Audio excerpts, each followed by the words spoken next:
Good afternoon. I would like to welcome everyone to the Meadows Museum. My name is Mark Roglon, and I am the Linda P. and William A. Custer Director of the Meadows Museum. I'm thrilled that you are here to join us for this conversation entitled Finding a Way, the Soft Diplomacy of Art Exchanges between Russia and the United States, that seeks to address the matter of a moratorium on loans to the U.S. art museums and discuss the rich history of cultural exchanges between our both countries. This initiative has been co-organized by two SMU institutions, the Meadows Museum and the John Goodwin Tower Center for Political Studies, in collaboration with AAMD, the Association of Art Museum Directors. AAMD is an organization of art museum directors from the United States, Canada, and Mexico that was established a little over a century ago and that currently has 243 members. I'm honored to be one of those members and currently serve on the Board of Trustees. Representing AAMD, we have among us this afternoon its Executive Director, Christine Anagnos, as well as Anita Dafakis, Director of Government Affairs and International Relations.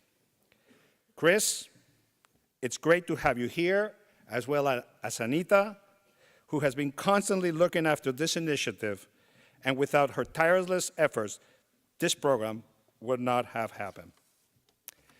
The conversation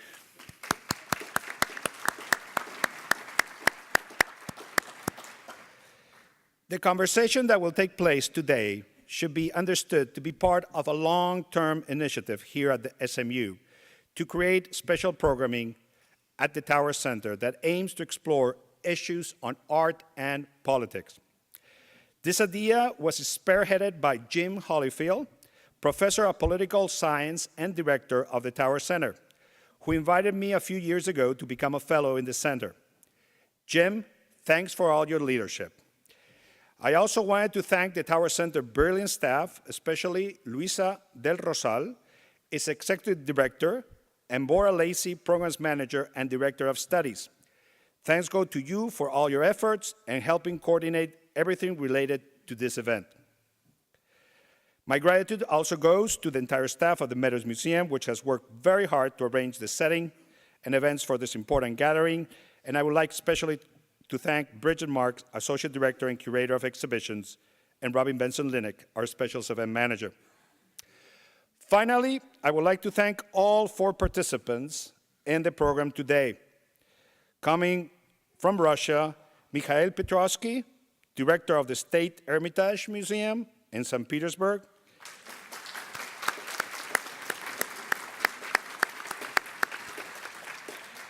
And Ambassador Mikhail Shvydkoy, Ambassador, whose special commitments of the Ministry of Foreign Affairs for the Russian Federation. And joining us from Washington and New York, Nicholas Berliner, Director of the Office of Russian Affairs at the U.S. State Department.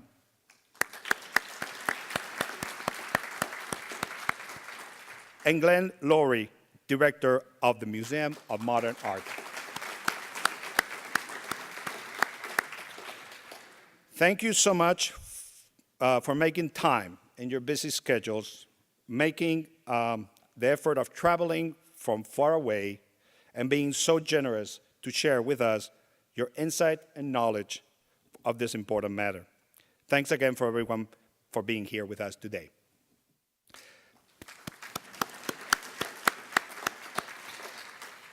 I would like to now introduce the moderator of today's program, Professor Daniel Orlovsky.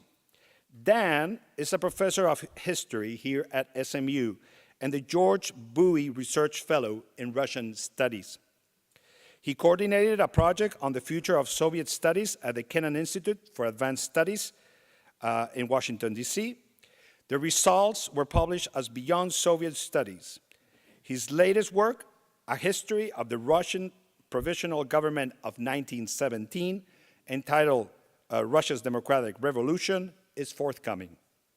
Orlovsky currently studies the broad history of bureaucracy in Russia from pre-revolutionary times to the Soviet era and the transition to post-Soviet administrations. Dan also serves as fellow in the Tower Center. Please join me welcoming Professor Dan Orlovsky.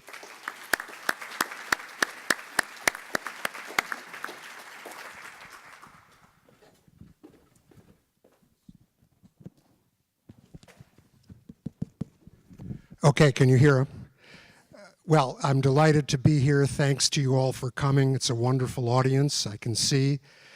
I'm flanked here by two very, very, very special people, prominent in their fields, honored to sit between them. I should say I am a product, in a way, of cultural exchanges, having spent my first year in what was the Soviet Union, 1973-74, on the intergovernmental exchange when I was a graduate student, and went back, I think, about 6 times on that kind of important cultural diplomatic agreement that existed between our two countries. So I think it's important to remember, even in the deepest years of the Cold War, this kind of diplomacy went on, and it was significant in many areas, not just art, but many, many other areas of performance, theater, science, all kinds of areas. I will not spend a long time introducing our eminent guests. You want to hear what they have to say. On my right, Glenn Lowry, director of the Museum of Modern Art, has been there. And this is interesting. We have 2 directors who have been in office for many years, one since 1992, one since 1995. So they must be doing something right, and they're obviously going to continue.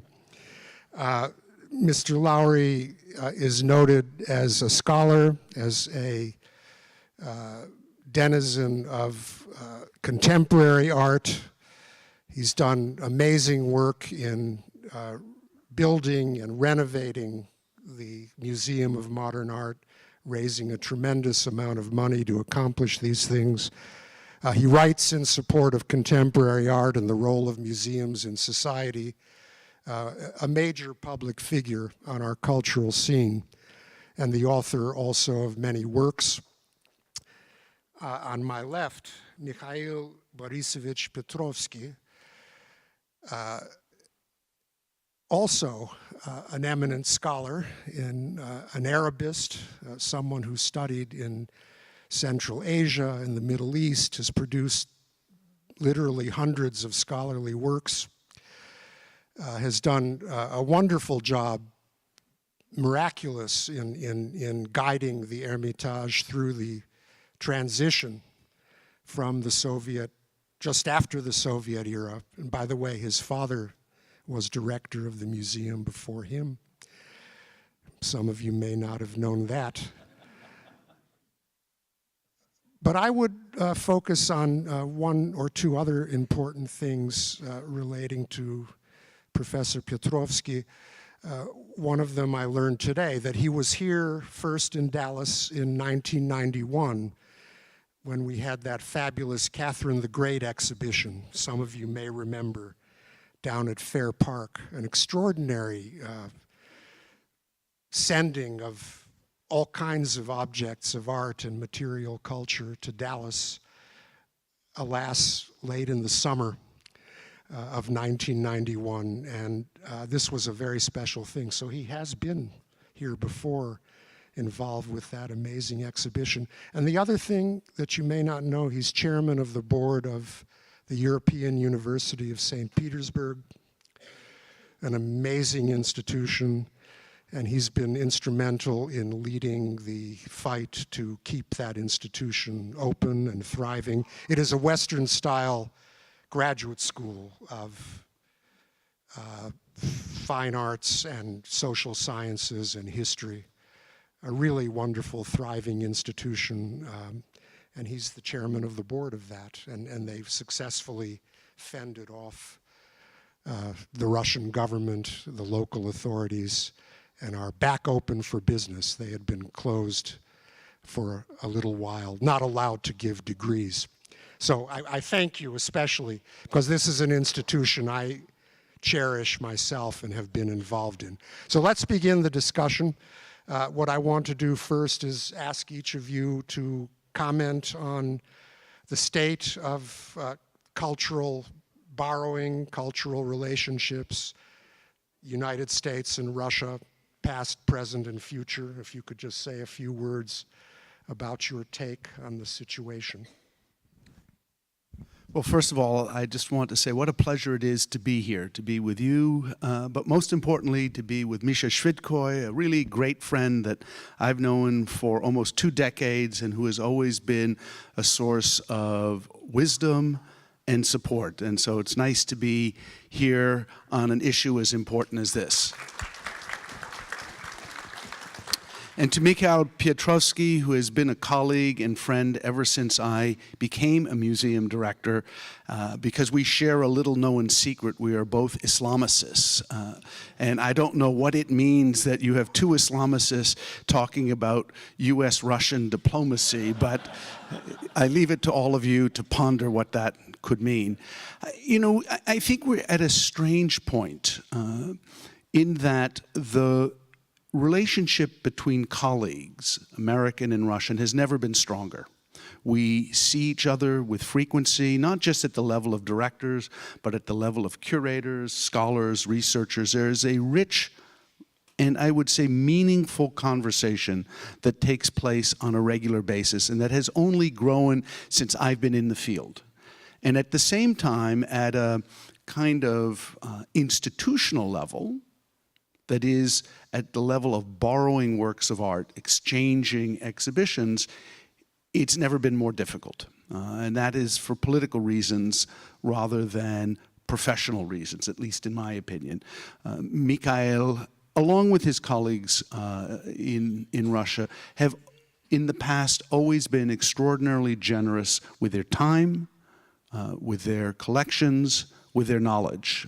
So we have an infrastructure that's meaningful and that's built not on, you know, casual relationships, but on decades of deep institutional commitments. And so I think there's a lot of frustration on the part, certainly, of American museums, and I suspect on the part of our colleagues in Russia, that we have yet to find a way to open up the possibility of returning to what had been throughout the 90s and early aughts, actually the 80s, 70s, 80s, and 90s, a very robust program of lending to each other, not exchanges, but lending to each other to support our major exhibitions. And certainly there are exhibitions at the Museum of Modern Art that would have been greatly diminished without the critical loans that we had from the Hermitage and from the Pushkin as well. So you have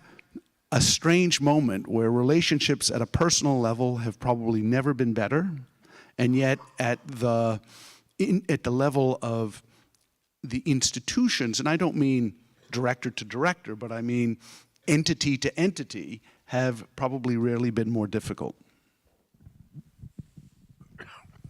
Well, it's a great pleasure to be here, and I'm very thankful to our hosts. It was quite an event in our relations to have this kind of a meeting.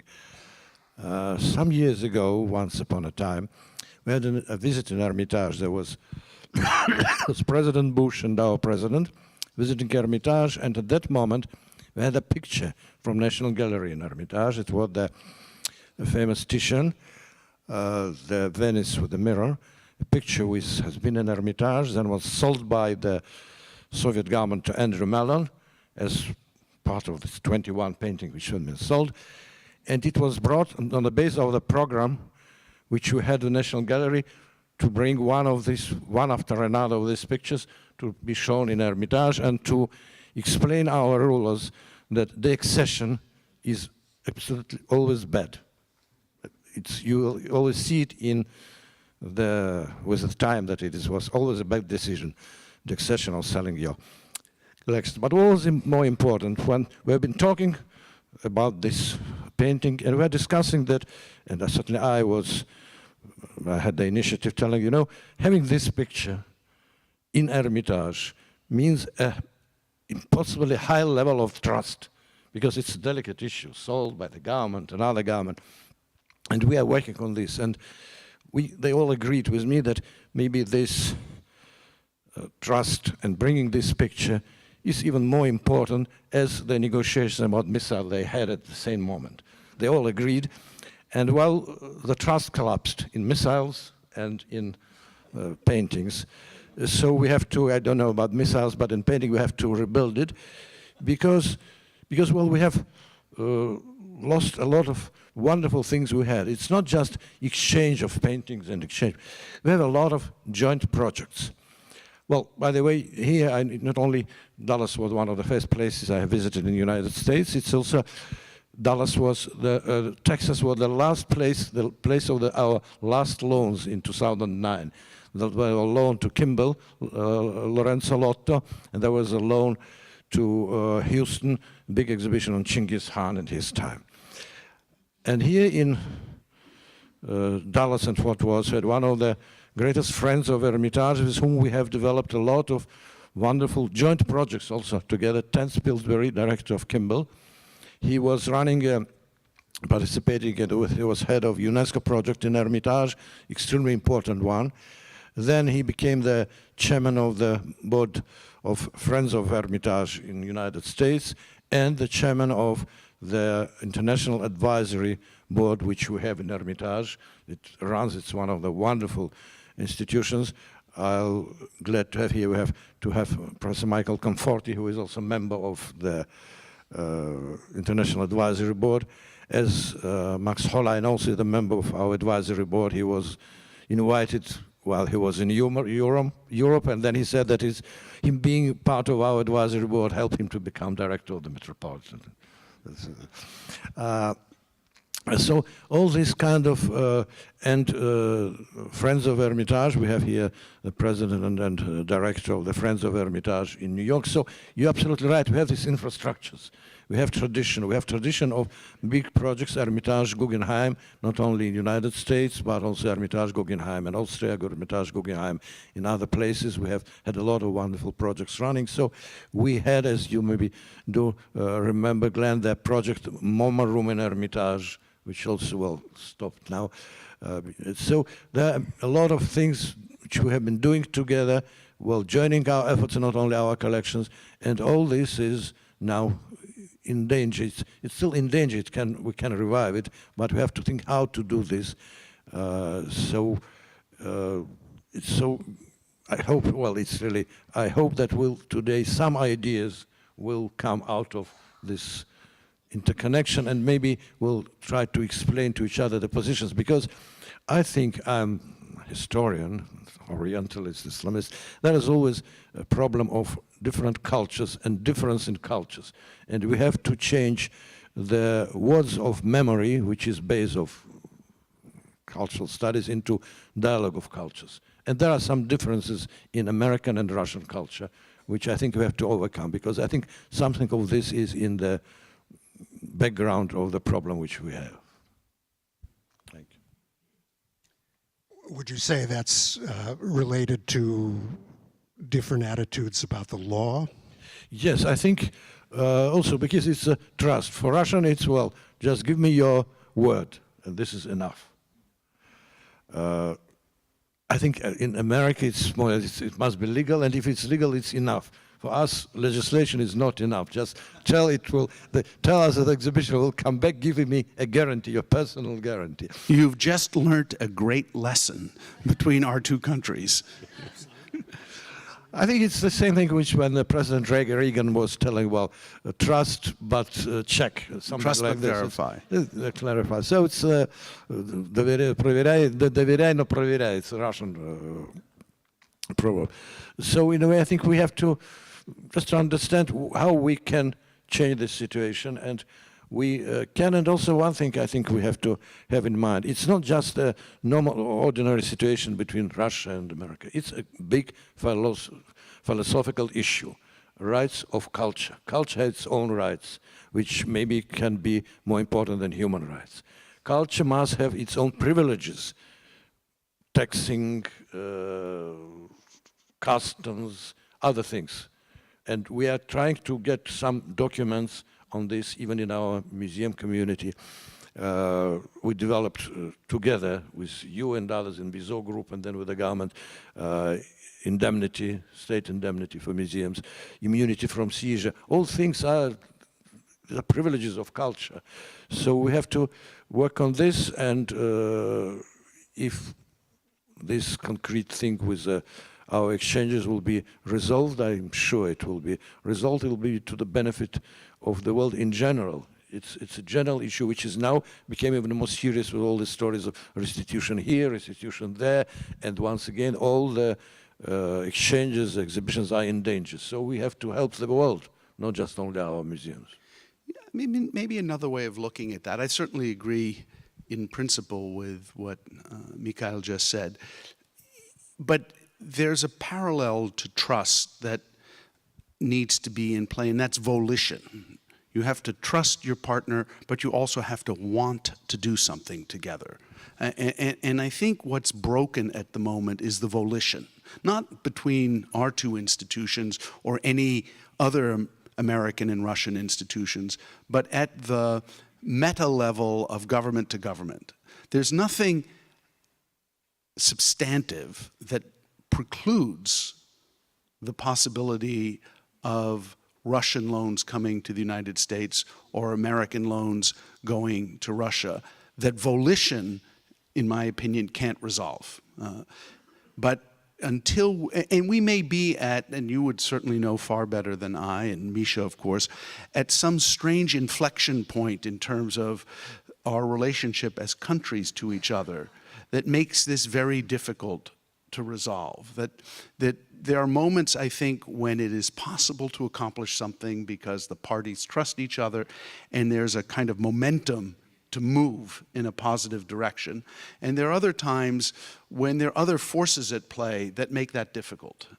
So there's a huge degree, at least on the part of American museums, of frustration that the relationships that we enjoyed and that I know our colleagues in Russia enjoyed have in a way frayed. They haven't frayed because of anything we've done. They frayed simply because the moment has made it very difficult to break through barriers that are resolvable. There is immunity from seizure in this country. It has worked. There's no reason why we can't find a way to reaffirm it to the satisfaction of colleagues in Russia. If there, and this is not accusatory in any way, because there's as much of an issue on our side, I'm sure, as there is on the Russian side. But we just have to find a way to collectively get the parties at play, which are not at the museological level, they're at the governmental level, to say, we actually want this to happen. And I think that's the core issue here, is getting the pertinent parties to decide we want to continue along a path that for decades was very productive. Well, yeah, absolutely right. And I think we have, well, that is one thing I was citing myself in Russia, it is precise. We're talking about culture, and museums are bridges. They're bridges between nations. And when the situations are difficult and people begin to blow up bridges, our bridge must be the last one to be blown up. Not all politicians do understand this. Sometimes they want to use cultural relations just as the first bridge to blow it up because, look, now we'll show you. So this, I think, which we have to fight. We have to change a little bit the psychology and mentality of the world which surrounds us, because I think it's very arrogant, but I was saying, you know, museums in general are better than the world which surrounds them. We do better, our economy is better, our philosophy is better. So we have to work on this base, I think. You know, it's interesting, when I was a graduate student, so that was a long time ago, long before I went to the then Soviet Union for my first visit, Mikhail's father, Boris, was a legend. And he was a legend to my generation, and I eventually got a chance to meet him, not because he was a brilliant scholar, which he was, or a very long-standing director of the Hermitage, which he was, but because to all of my professors, he had been someone who had welcomed them when they were doing research and had gone through St. Petersburg, that he kept a very open house and always found a way to allow his colleagues, then from a very difficult part of the world, I'm sure from the Soviet point of view, to actually work at the Hermitage and do research. I never forgot that. That's the bridge I think you're talking about. It's a deep commitment that we as individuals, as humans, as scholars, as colleagues, always can find ways to operate outside the strictures of whatever forces government might have at play. And I think regardless of anything else, continuing to build on those relationships is utterly essential. We have a large audience here, but I wanted to ask, in these relations, is there a role for others beside museum directors and staffs and governments? Is there a role for citizens, for donors, for members of boards of trustees to play in this kind of relationship? Well, certainly volition is often a response to pressure. And I think, you know, the more we demand collectively a solution to this problem, because the problem has a solution. I'm sure there are issues in the world that don't have solutions or don't have relatively easy solutions. This happens to be one that should not be that hard to resolve. So I think there is a role to voice one's desire to return to a robust and healthy relationship with institutions that share our values, and I think that's a critically important point, institutions that stand for the kind of values we espouse, and to be able to share treasured works of art among people. That builds a solidity in terms of relationships that few other things will do. So I think we have a collective interest. It's not about two directors who want to do exhibitions. It's about our countries wanting to benefit from the knowledge we each possess. So yes, there is a role. Absolutely. You know, even in Russia, the public opinion has a lot of influence, and certainly it has in the United States. I think politicians do listen to public opinion, do listen to important people, and also look at what is going on. For instance, there is one thing which is going on in our relations, also in museological relations. We do have loans from the United States, and some very important ones from private collectors. Just with a big exhibition on Dutch paintings of the Golden Age from collection of Thomas Kaplan was in Moscow and St. Petersburg. Now it went to Abu Dhabi, before it's in Peking. It was, I have looked at the guarantees which were given. It's a normal guarantee which will be accepted. Now we have an Hermitage exhibition of Piero della Francesca, and the earliest painting of Piero della Francesca comes from private collection in the United States with a very simple guarantee of our Minister of Culture. Before this year we had a big exhibition of Ilya and Emilia Kabakovs, and 1/3 of things came from United States, from private collections. It was not easy to get all the custom things, but it works. So this is why it's one of the ways of this influence of which show that things could be done. You're absolutely right, there is a solution. It's not a very difficult one. Just a little bit of goodwill, and goodwill is developed by people, by society. And also there is another thing which is important. Well, also, this is a kind of a slogan which is not always very popular. I was saying about Hermitage. Hermitage is not it is a Russian museum. It's not only a Russian museum. It belongs to the world. Everything what we have belongs to the world. This idea of cultural property, culture like money, it disturbs the real thing. Art belongs to the world. It must be shared between the people. There must be no borders at all for art to culture to go in and out. So this is important. It's again a little bit of philosophy, but well, philosophy sometimes help to survive and also help to change the world, as we know. Do we want to take some questions from the audience at this point? I think someone is coming over to give you a microphone. My name is Irina Bokova. Thank you so much. It's such an interesting gathering of you here. So you were talking about the difficulties which happened after the escalation of the relationship between our countries. I am resident of Russia. And my question is, maybe we can improve this through museums. I mean, from your perspective, can museums actually contribute something to the relationship between countries? What is your opinion on this? Thank you. Well, first of all, you're absolutely right, but you're not right in one thing. Our problems begin before the political problems between our countries. Somehow, culture feels things better. So all these problems, that the danger, no trust, something began when everything was quite okay in our political relations. Then it changed and changed. That's why I think you're absolutely right. By giving an example, we can do something which will improve all other things. Culture is a very strong thing. And certainly culture is above all politics and economics. So I think that we can do something very important. It's not just, well, a return to the relations which we had in a cultural field. It is, we can give a good example.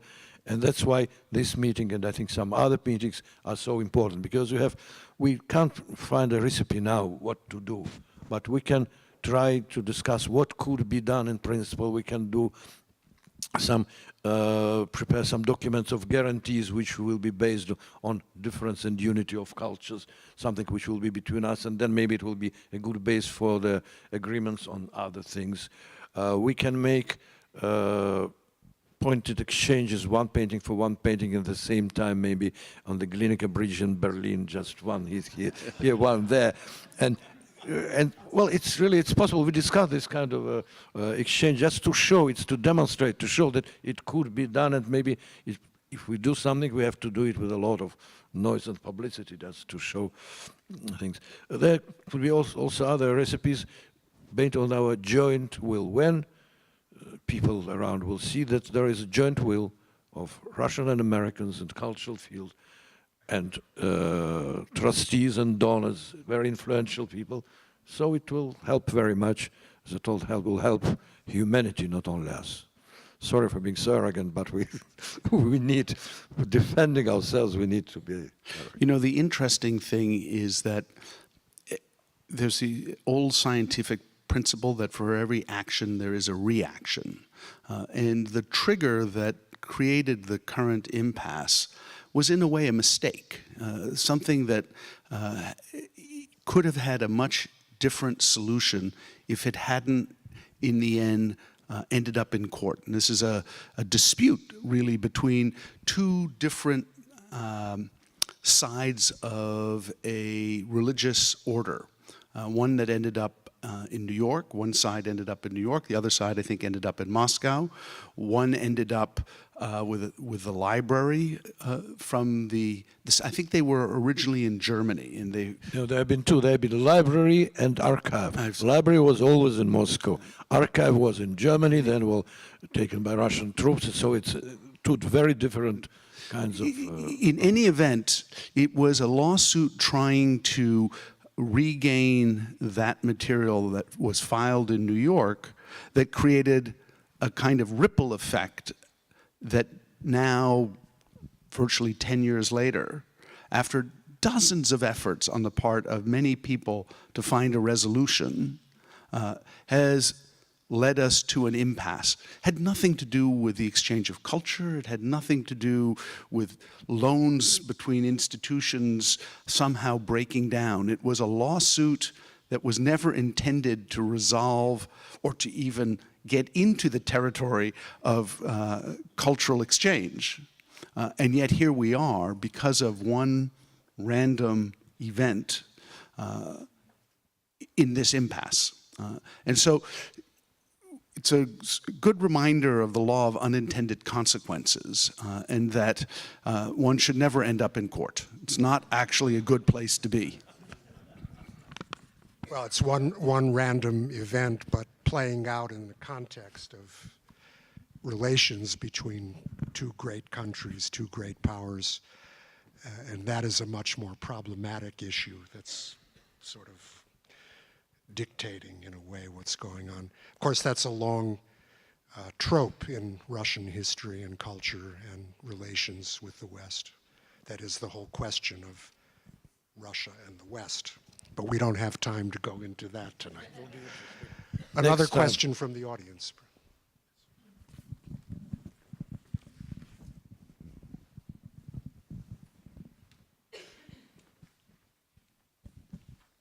I'm Mary Potter, and I'm just thrilled to be here. Is the museum world part of the impasse in a better or worse way than the rest of the arts in terms of exchanges and cultural cooperation? That is, we're looking at museums, but is there another exchange among the various performing arts or music, poetry, literature, whatever, that is working better than the museum world now? And are there lessons or opportunities from those relationships for you? You're absolutely right. The problem is where you can arrest something. Paintings can be easily arrested. Performing artists, then they can't arrest. Oh, it's much more difficult. So, in a way, because Glenn is absolutely right. It all came from one thing when, after this court decision, a lawyer said, okay, we can't get this library from Moscow, but we can arrest any Russian state property which comes to America, and the best thing will be arrest some exhibition and paintings. It's so easy, you just come and arrest it. So this was the trigger, and so it went on. And so this is a danger which always exists. Definitely now I think we're in the worst situation, because in performing arts, cinema, music, everything goes well, I think, as good as it was before, no big changes. But well, we museums are poor, we have much more problems, even in keeping this art in good condition. It means you need more money than, well, to make a, oh, I don't know, maybe Professor Shvydkoy is also a great theater manager. Maybe making a theater is more difficult than a museum, but we always think it's very difficult. Yeah, and, you know, just a simple example of that, the Friends of the Hermitage, the American Friends of the Hermitage, is a thriving organization, continues to do its mission unimpeded by the inability to exchange loans. And so we have a relatively normal relationship at the cultural level, except for this kind of issue, which requires, on the one hand, export permits from Russia to come to the United States, and the anxiety on the Russian side that a work of art could be seized here to satisfy the some of the issues involved in the legal case. Yes.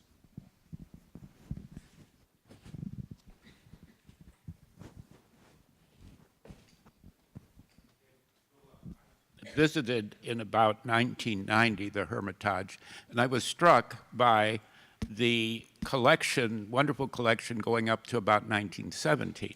Now, of course, there was a world war and a revolution and so on, but it had, you know, the acquisition of European and other paintings had stopped. So I was wondering, in the current environment, do you have a budget for acquisitions now that there are some wealthy people in Russia who might have paintings? Are they being donated? Are you indebted to the state to give you an acquisition budget? Or what is the state of acquisitions? That's one thing about rich people in Russia. It's different from America. Rich people in Russia begin to give only in the third generation, which we know from history. In America, they do it in the first one. And by the way, it was fantastic to be here 2 days in Dallas. In every museum, you had this acquisition, donation, donation, donation. This is a collection, all promised to the museum. Donation promised to the museum. It's a fantastic example. We want to promote it in Russia. It's difficult for us to buy, not only because when I have $1 million, I know where to use it just for restoration, reconstruction, and other things, but also to buy things which are right to level of Hermitage collection. It's very high.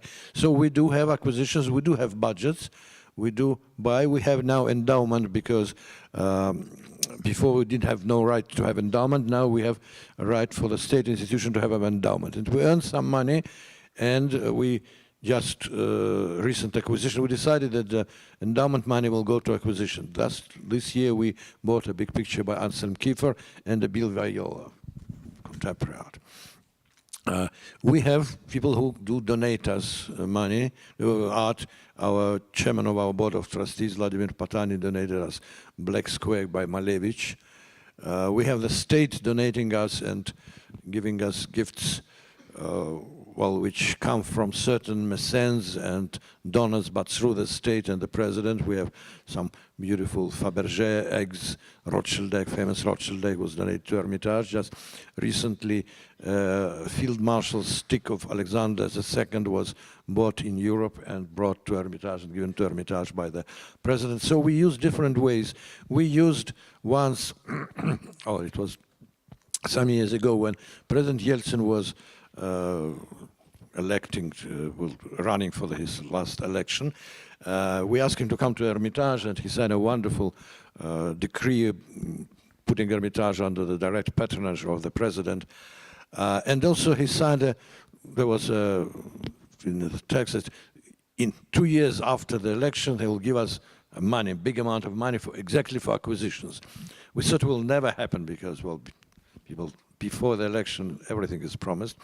But suddenly we got this money, and it was a fantastic moment when it was amount of money, something like about small by American standards, $6 or $7 million, but the market was good. We managed to buy a lot of great things, just prolonging the tradition of Shukin-Marodov collection and so on, just with this money given by the state, by us, I'm afraid, using the election, learning from learning from our American friends, using the situation and political situation. Not always political situation is bad. Sometimes it could be good. So we're trying, but it's not easy. And the main thing is that there's so much need in permanent restoration and building. We developed a lot of several building projects, not like MoMA, but some of them bigger, some of them smaller. So we need money for this, and we try to cultivate donors. Once again, we learned a lot in these years from our American colleagues how well developed this part of American culture. It's another kind, the culture of giving art. It's American thing. America brought all this tax deductions and so on. It has to be introduced into the Russian culture. Still, you have it. It's okay. Thanks, Dan. I was in St. Petersburg for the 300th year anniversary of the Jubilee, and I visited the Hermitage, and I met people from all over the world. It was fabulous because it was open all day for free for 24 hours. But the thing that I noticed was that there were very few Americans that were there. There were some, but not a lot. And I'm curious, you mentioned the Friends of the Hermitage, but are there other cultural exchange programs that allow Americans to go to visit the Hermitage? And if there are, how does that cultural exchange influence the relationship between our two countries? Frankly speaking, I think that at that time I had a lot of Americans. Then the number of Americans went down, but now this second part of the year I see quite a lot of Americans coming back, So I hear American voices just between the Chinese. Now, bigger number of visitors now are Chinese, but Americans are coming back. And definitely, there are a lot of institutions which help to bring people to Hermitage and to St. Petersburg. I think it's very much connected, certainly, with a political issue, but there is a good trend. People do come back, and we all together will help to do this. So people are beginning to understand there's nothing to be afraid of. Yeah, and many of the exchange programs still exist that American universities have with Russian universities, or to give Americans training in language and to experience another culture. That none of that, as far as I can tell, has frayed to any degree. Yeah, absolutely. Huh? You think, Dan? You think a little bit? Right here, it's frayed. I mean, we stopped our program in Moscow because the State Department gave an alert. And sorry, that's different from the issue around exchange of art. That has to do. it's still going on. You're quite right. Yeah. I mean, your basic point is absolutely correct. Okay, let's go on. Other questions in the rear there?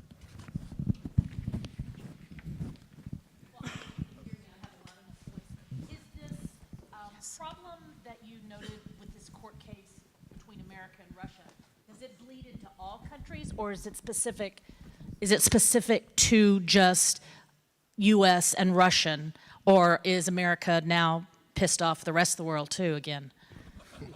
Well, leaving aside the possibility that that's always possible, this is a very specific problem centered on a single but very troublesome lawsuit that really is a result of World War II events. This is an unresolved problem from the Second World War that resulted in a lawsuit in New York, and that's where the suit was filed, and for which what seemed like a simple lawsuit between two different sides of a religious order rapidly escalated into an international event that I don't think anyone intended and anyone could imagine. And its impact has been only in U.S.-Russian relations. All of our other relationships with other countries, often contentious at a political level, have continued unabated at the level of the exchange of art. Thank you. And for the Russian, is there any rumors of the Amber Room being found? No, there are no rumors. There are a lot of rumors. Well, Amber Room is amber. For so many years, amber being in the earth will deteriorate, and it's not I don't think it will ever be found, but well, we'll hope. There is one thing I have to add to Glenn. Still, there is, as usually, our relations are visible and they reflect important issue in the world relations. The exchanges are not secure. They need more security. They need more guarantee, because there are a lot of things going on, restitution demands from here and there, so guarantees must be stronger. We do have, for many exhibitions, we have a kind of a list of guarantee, type of a guarantee, which we are getting from many countries. Then I think, and dangers are many dangers. I'll tell you once, just for celebration 250th anniversary of Hermitage, a British museum proposed us to make a gift. A gift means an exhibition. And we didn't make exhibition, well, as usually people do, a jubilee exhibition, many things from everybody. I said, no, we don't want to do something with our collection, but if you want something special, give us a piece of Elgin marbles.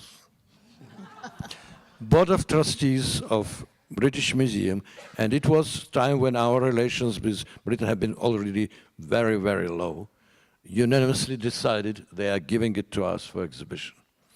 And then, how to bring it to St. Petersburg. Normally, it's you bring it on European soil and then by track, Impossible, because Greece can arrest it in any place. So we have to bring it by plane around the world, avoiding European soil. So these things do exist, and we managed. It was a perfect example of cooperation, coordination between our Neil MacGregor British Museum and Hermitage. It was kept secret. Nobody knew. Only one reporter from the Times new and came and put it on the first page. But note, So- they didn't lend it to Greece. I know, absolutely. My name is Eugenia Vigil. I'm from Colorado, and I love this museum. It has a lot of my Spanish ancestry here. And I want to know how many paintings, to promote your museum, how many Spanish paintings do you have, or what's the percentage that you have at your museum? Difficult to say, because we have a lot.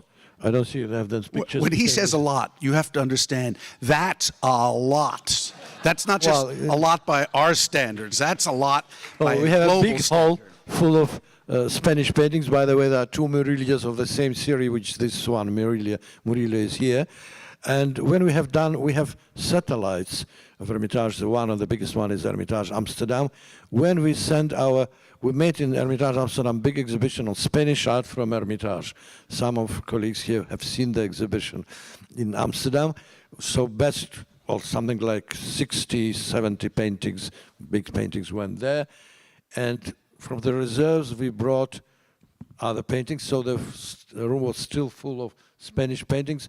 And I think it was so interesting to see. It was not the first row, the second, but so interesting paintings which had absolutely new, for us, new view of Spanish painting, the more religious, more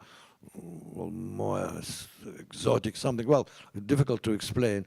Anyway, we do have this possibility of rotating collections.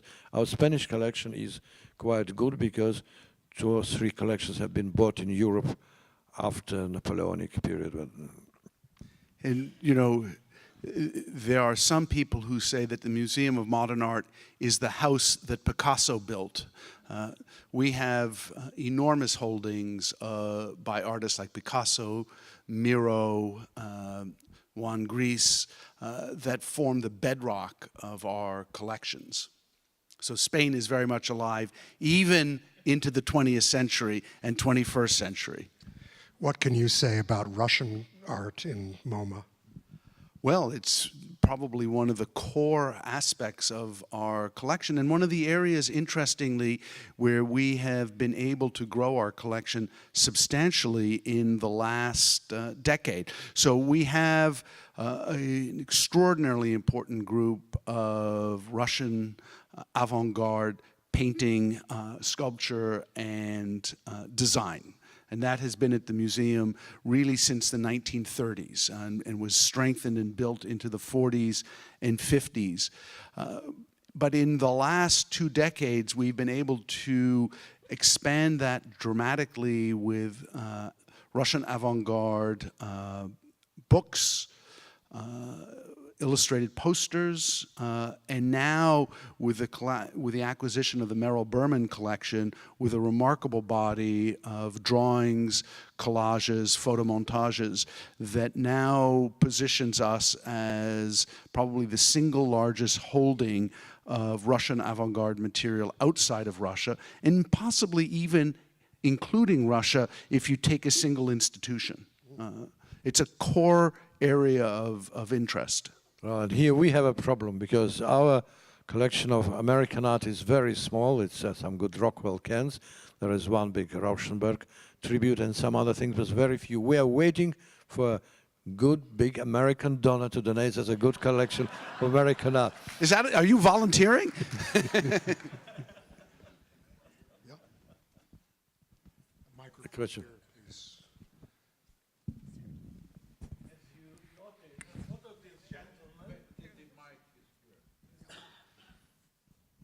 Both of these gentlemen are highly diplomatic, and I'm known not to be diplomatic. Torkom Demircan, the head of American Friends of Hermitage. And one of the interesting things to say is, although this loans back and forth sort of came to a halt as a result of this lawsuit, in today's world, it's really being perpetuated by narrow groups of sort of uninformed people to have a political score, and while ignoring the common good. So Americans have always been known to support culture everywhere, including Russia under communist system. So as a result, I have an extraordinary amount of trust and belief in the American generosity, which we are trying to perpetuate in Russia among the new rich Russians, most of which spend their money outside anyhow. So as a result, although we're making efforts, but we have been able to get some American art being donated to the Hermitage Museum through our American foundation. So that being done, or that being said, that we collectively need not to amplify these narrow interests and the shouting that occurs under this current political atmosphere, and always think of the long-term interest of our both nations. And that's in the Russian interest, that's in the American interest. And that's what we really should try to do. Each time there is a narrow interest group shouting, and it's being amplified by the media, who often is not so informed, nor do they know history. So we need to collectively shout them down so that we preserve the well-being of the greater societies. Thank you. We have to shout louder. Yes, sir. Microphone over here, please. It's coming. My name is Robert Potter, and I suspect that most of the people in this room have been to a lot of museums in the United States, from California to Arkansas to New York, Chicago, and we know about Hermitage.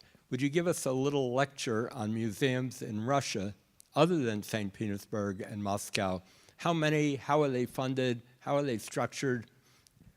Tell us about them. Well, it could be a big lecture, but well, we have a lot of museums. We have a union of museums of Russia, and which is used to solve different problems of the museums. We have most of museums in Russia are state museums, state-owned by state. All collections of museums of Russia belong to the one fund, Museum Fund of Russian Federation. So they all belong to the state, and museums don't own art. They will have it for operation. They're responsible for it, but they don't own it. The situation is good or bad depending on the place where they are, because museums depend on the local authorities and money and so on. The budgets are not very high. We're always fighting to get more and more. There are a lot of wonderful museums, certainly in Moscow, in Tretyakov Gallery, Pushkin Museum, Russian Museum in Hermitage, and in St. Petersburg, suburbs of St. Petersburg, but also great museums in Kazan, in Siberia, hundreds of the museums. One of the issues is how to make them more interconnected. That's what we're doing with our Union of Russian Museums. Another thing is we are establishing Hermitage. We have a program called Great Hermitage. We are establishing Hermitage satellites outside of St. Petersburg. We have seen we are very arrogant. For us, the world is St. Petersburg and everything, all other places. Now we have a program of developing Hermitage, several Hermitages inside Russia. There is already exist Hermitage Kazan, Hermitage Vyborg. This year we're opening Hermitage Siberia in Omsk. This where for every 6 months we bring exhibitions from Hermitage collections. It's the same thing works in Amsterdam, in Italy, in Siberia. There is another big plan, big project of Russian government to establish, to build in several cities of Russia far from the capitals, kind of a centers, cultural, performance, museum, educational centers, with a lot of money to spend and to make the new facilities and to involve all the institutions in the center of the country to work there, theater, museums, and so on. So on permanent basis, not but well, coming and going, but still having the permanent presence. Now, a big project is developed in Vladivostok, where they have, for instance, they have the branch of Mariinsky Theater. They are building, now the big building is erected to have branches of Hermitage, Tretyakov Gallery, Russian Museum, of Vaganov Dance School, and so other things. So there is a lot of things happening. Well, museums, another side of museums, we have state museums, and we have, which all have right to earn money, and we have private museums, and private museums are quite good and very active now in Russia. They, don't listen to any regulation, they are more free in all these things of exchanges. In St. Petersburg, we have a wonderful Fabergé Museum, which is also doing exhibition. I have done a big exhibition of Frida Kahlo and Diego Rivera in Moscow. There are wonderful museums in Moscow, Museum of Russian Icons, Museum of Russian Impressionism, and several, I think 6 or 7 very active, very good and big museums. So this private side is also developed. So the scene in the city is full of different actors, or the scene is full of different actors, so they all need maybe more developed relations of exchanges, cultural exchanges with another parts of the world.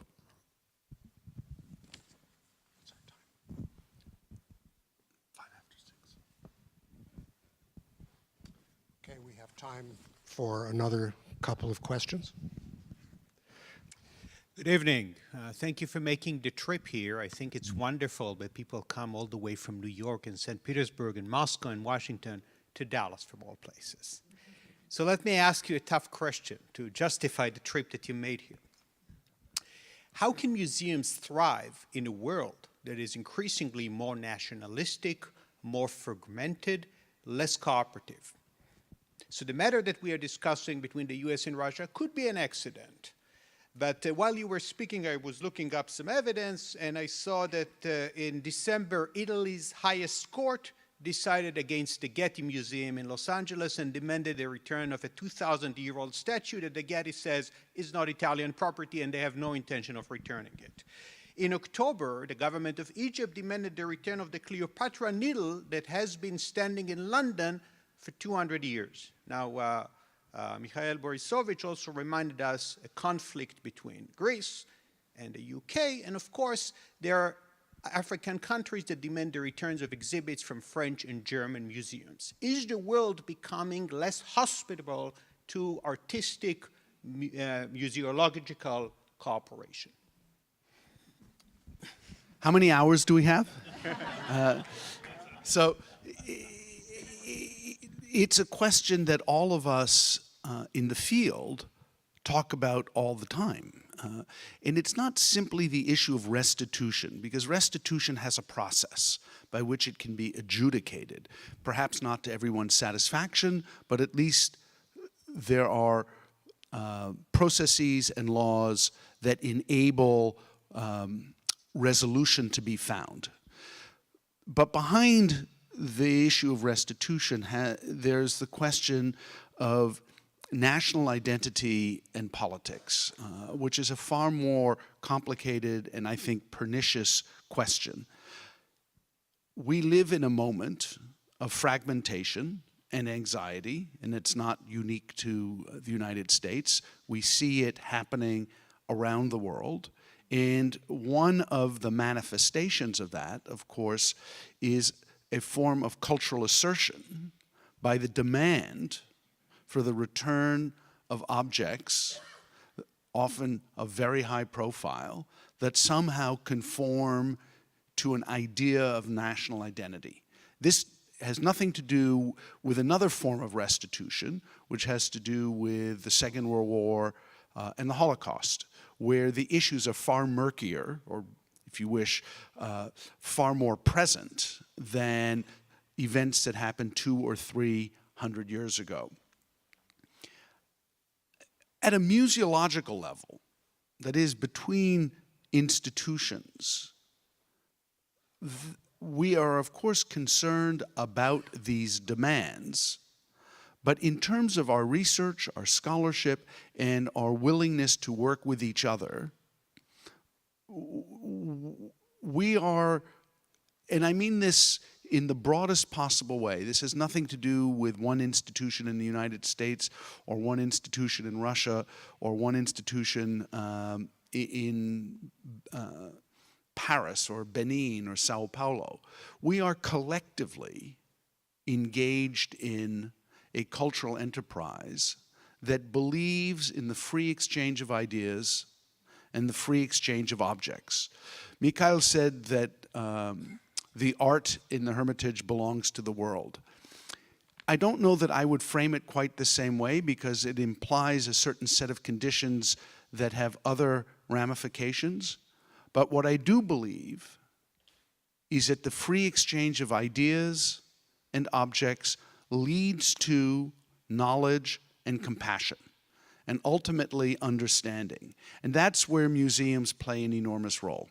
And I think that's where we can resist these calls for a very narrow definition of national identity, and where we actually have an obligation to demonstrate that we belong in a world, and that world is global in reach, it is pluralistic in shape, and it is generous in its ideas and its beliefs. And that is why, to come back to your question, that is why, in a way, this, I'm going to call it a hiccup, because I believe it will be resolved. This momentary hiccup in our relationship with our Russian colleagues is so deeply troubling to both of us.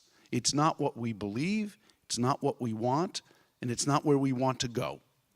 Because take any long view, what we represent is the greatest achievements that men and women in this world have created.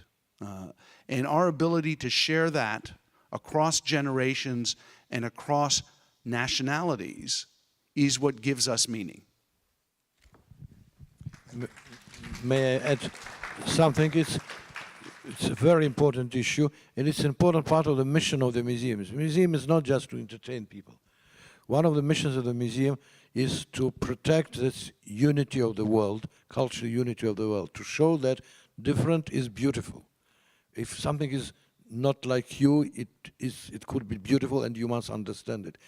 Museum can be, there's two things. We always speak about the dialogue of cultures, like it's something very, well, just a nice word or nice thing.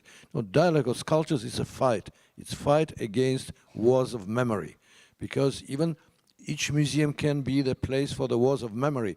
This culture is better than other, this robs those, this belongs to them, and when we always have these wars of memories, even in the labels of the museums, when you put some geographical connotation of today to certain things which belong to the, which have been produced centuries ago, centuries and 1,000 years ago. We must develop it into, we have to explain that there is dialogue of cultures, cultures are in dialogue, and wars of memory are for politicians, and we must try to prevent them of using this, because it's the most terrible thing. The moment you begin to speak about this art as property, and even a national property, you see the enemy. Another one is an enemy. And this is an important issue. It's an issue of Encyclopedic Museum and other museums, just to bring people together, just to stop these wars of memory. And we feel it in Russia and former Soviet Union. It's every place. We had it in Soviet time and before it.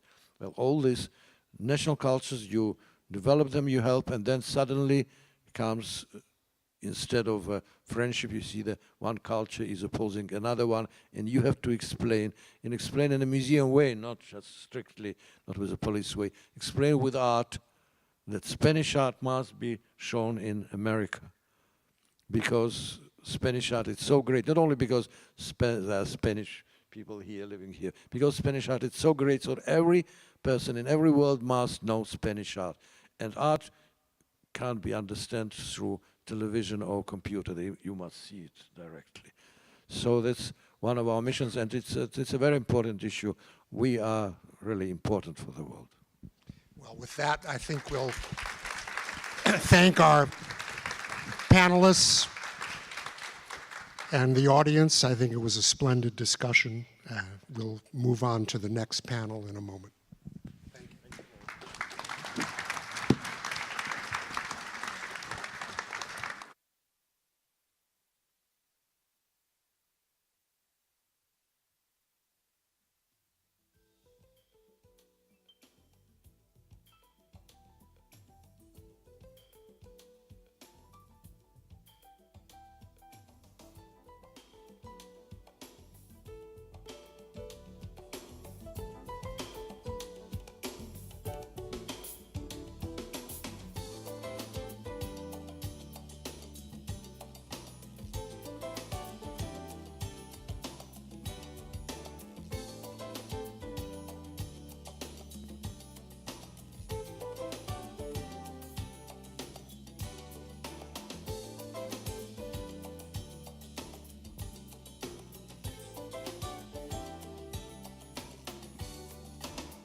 Okay, if you could take your seats, please.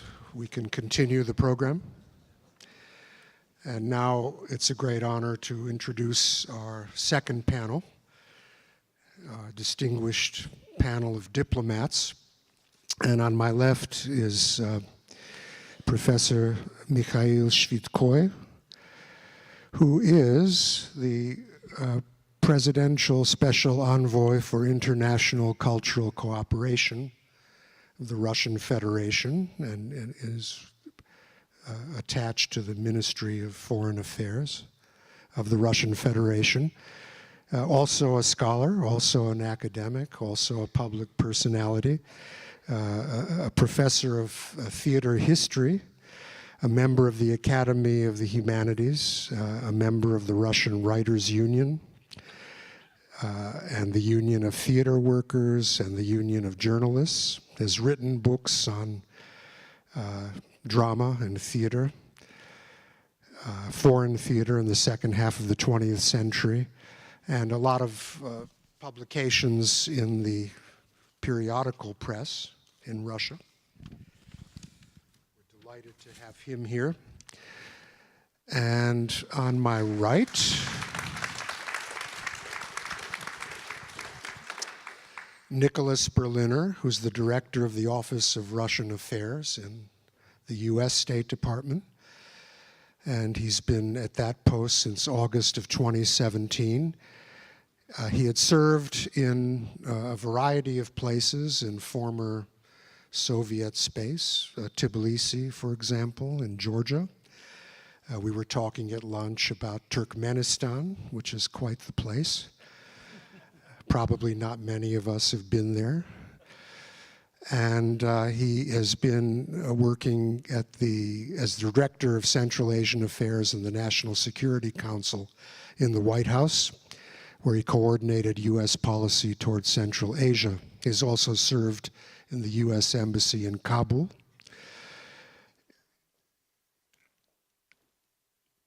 He holds a master's degree from Georgetown University, speaks Russian, Croatian, Spanish, French, and some Georgian, which is pretty impressive. And we're delighted that he's here. I mean, to have the head of the Russian desk here is a great thing. And we're going to talk about this problem now from... We're going to talk about this problem, I guess, now from a great power diplomatic standpoint. The question of U.S.-Russia relations, how this cultural issue fits in to that larger issue, that larger diplomatic issue, which seems to be a troubled one at the moment. You know, there are a lot of historical antecedents to these kinds of troubles in our relationship. But as I said earlier, in the realm of culture, a lot of work has always gone on. So we will ask our American colleague to go first and talk a little bit about his take on the question of cultural relationships today, and perhaps, if he wishes, in the past and the future, but that's up to you. Okay. Well, thank you very much. It's a real pleasure to be here, real honor indeed to share this stage with such luminaries as we have here. A lot has been said, of course, already about this issue and sort of the nature of the problem. I think I don't have to tell any of you, of course, that this all now comes in a context of a very, very tense time in relations between the United States and Russia. I think it would be, I'd be interested if the ambassador would agree with this, but I think we are probably at a low point that we have not seen since the Gorbachev era. There's been a tremendous erosion of trust over the years, and this has been, of course, I think, sort of incremental with one shoe dropping after another, because in some ways, at least on sort of major international issues and an understanding of how the international system should function, we've had a very hard time ever finding a common language and a common understanding on that. The cultural diplomacy, of course, has always been a major part of U.S. diplomacy, including with Russia, and it's something that we think is very important, and something that we think is particularly important in these times when we are not able to find a common language on very many other issues.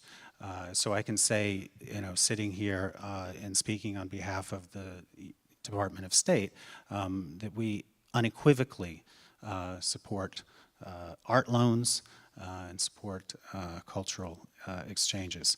The United States, of course, has not put up an obstacle per se to this kind of exchange, but we do understand where this issue comes from.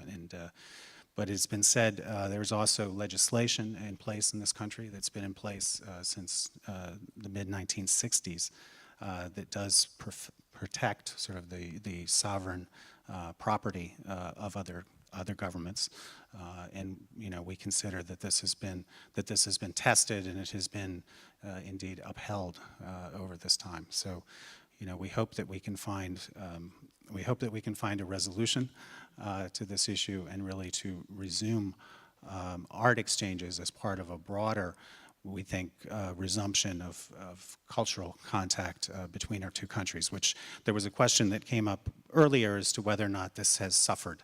And I think it has suffered to some degree under the current circumstances.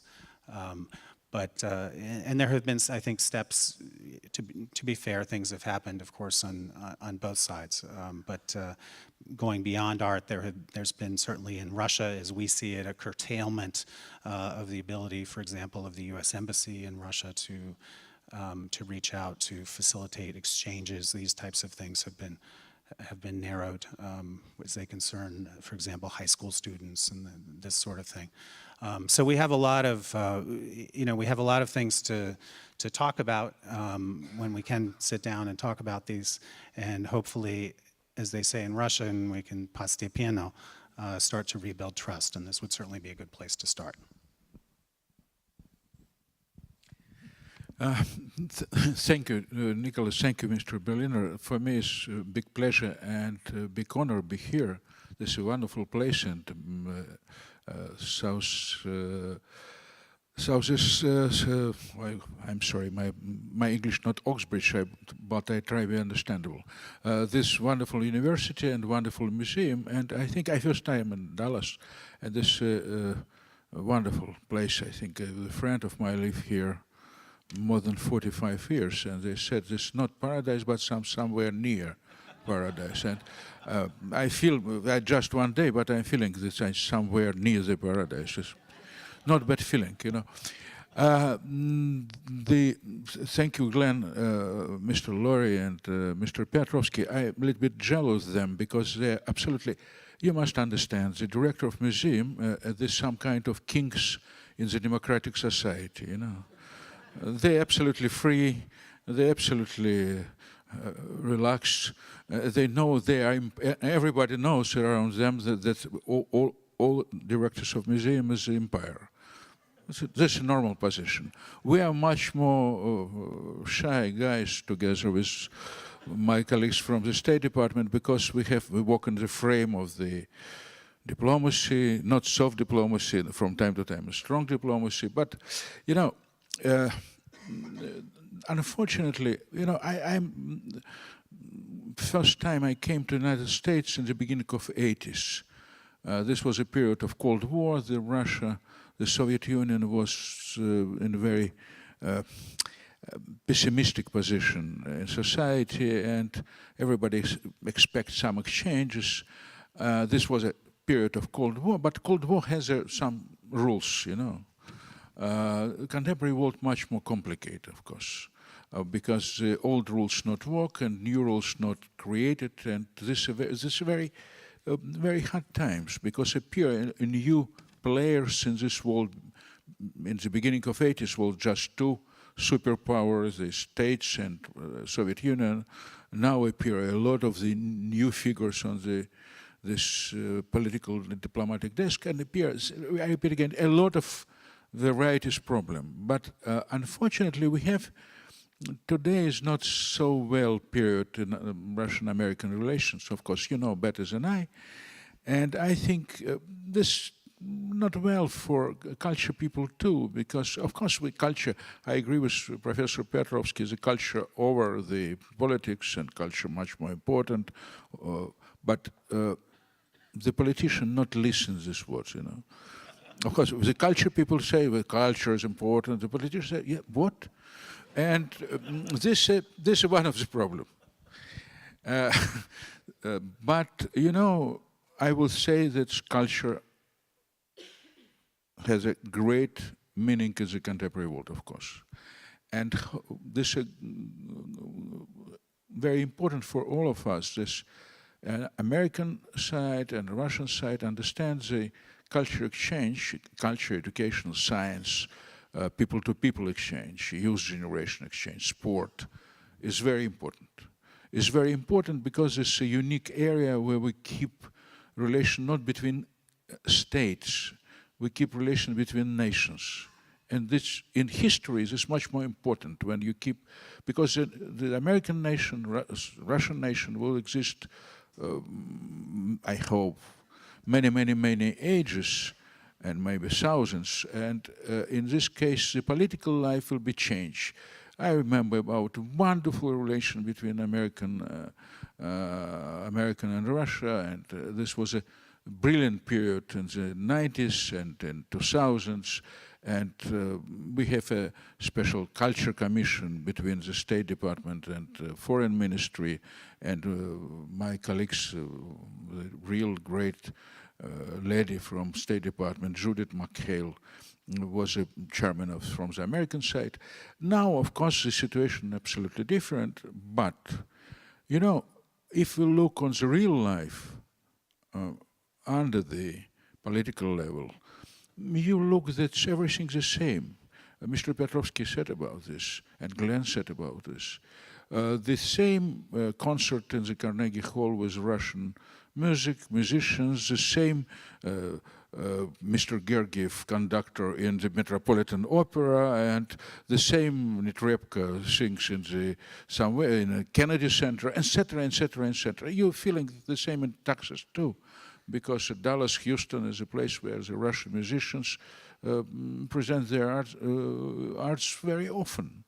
The same situation, I more or less, this language theater, drama theater, more complicated, but in any case, there exists an exchange between drama theater and, of course, the American movie keeps the position in our movie theaters because 80% of repertoire of the Russian movie theaters is American movie, maybe 75, but not less. You know, the political situation not influenced to the real artistic life and real culture exchange between countries. Of course, we have a problem, and the day before I met with Senior Advisor of Bureau for Culture and Education of State Department, Mr. Recruit, and we told about the educational program, because educational program is cut, of course, and the budget cut for educational program. And I think we must return back to negotiation in this area, because it's very important for American students, for Russian students, for scholarship, and I think it's important. Of course, this main problem in our relationship is the problem of trustee. Trust. Because this is a period when we lost this trust to each other, you know. The Russian have not trust American. I talk about the political level, I not talk about people. You know, people work together and people trust together. And I know Glenn many years, and we trust each other many years. And this, we don't destroy our relations. It's normal. But if we talk on the political level, and when we talk about the governmental level, of course, there's a problem of trustee, it's a peer, and this is one of the real problems. And culture exchange, educational exchange, people exchange may a little bit change this atmosphere. This is important, because politicians, I hope, they're people too, you know. They have the human feeling, they listen to the audience, they listen to the public. And the culture changed the atmosphere between people, between countries.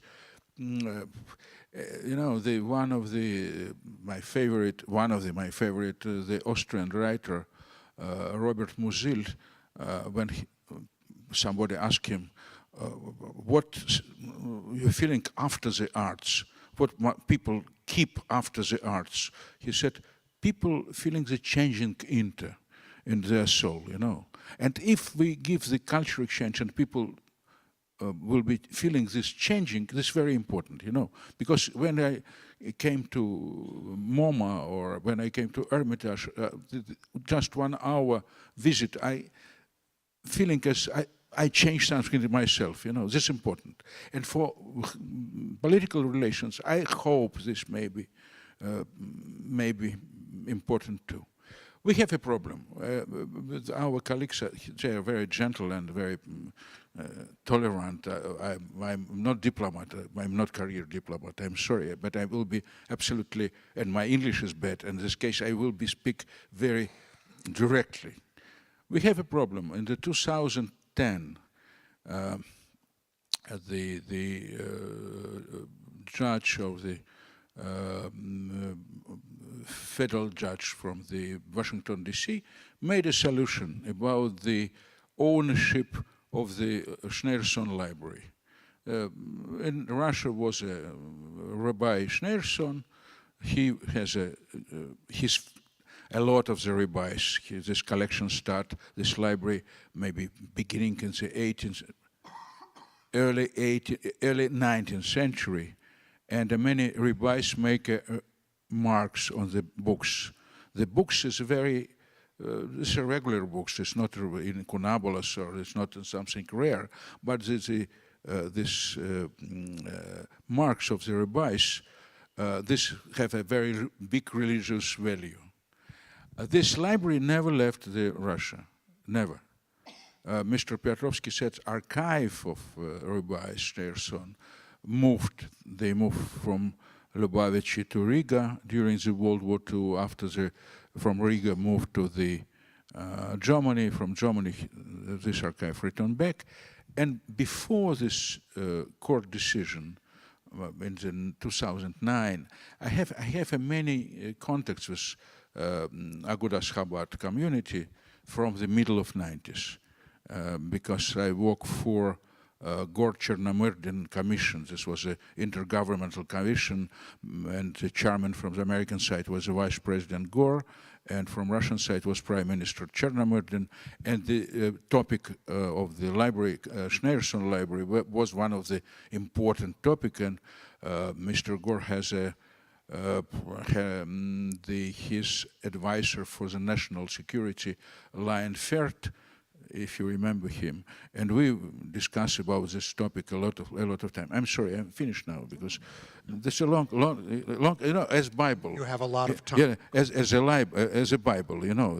I start from now. I repeat all names, all rabbis, and this will never stop, you know.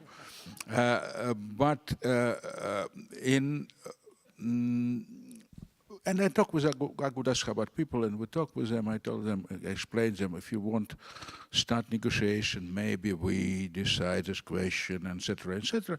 Unfortunately, we have a court decision, and court decision includes some points about $50,000 per day, because the Russia Federation don't want return collection. And if you 9 years every day, if you have a calculator, this is huge money. And the second point, the court decision includes a position about the possibility arrested the Russian state ownership, because all state museum, we have more than 2,000 museums in Russia, state museum. All objects in this museum is governmental ownership, appears the risk for security, for protection. This is a problem. And from the 2010, we say, no, stop, we could not send to United States the museum objects, because exist even hypothetical possibility they arrested this object. Glenn, smile now, I understand, because, Glenn, I understand you, and you understand me. I understand, Mr. Piotrovski knows this story. If one time in 2013, before 2014, we said, well, if we make exchange between, for example, MoMA and Hermitage, or between Tretyakov Gallery and Metropolitan, who said we arrested this object? I will see to this friend of mine from Agudas Chabad who said they arrested object from Metropolitan from the MoMA. It's impossible. But unfortunately, after 2013 was 2014. And the relation between states and Russia now is absolutely frozen. You know better than I, because this is your responsibility, not mine. My responsibility, culture exchange. Your responsibility, Russian behavior, you know. I take no responsibility for that. And, you know, and now we have some the part situation, you know, as a chess player, and we try two meetings between the experts who prepare the draft of the new agreement between United States and Russia, especially for safety and security of the Russian objects who will move to United States for museum exhibition. Who is you pessimist or I pessimist? Who from us two? We are optimists today or pessimists today? I think we should both be optimists today.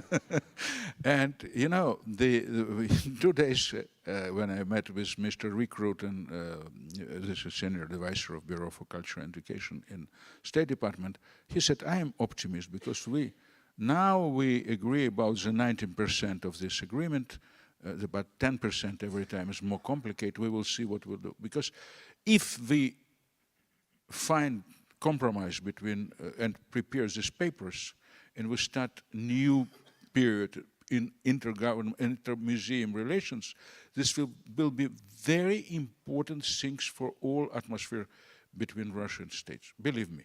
Of course, Syria will be Syria, Iran will be Iran, Venezuela will be Venezuela, but if we find decision in inter-museum relations, this will be very important positive sign that we could find the compromise between countries.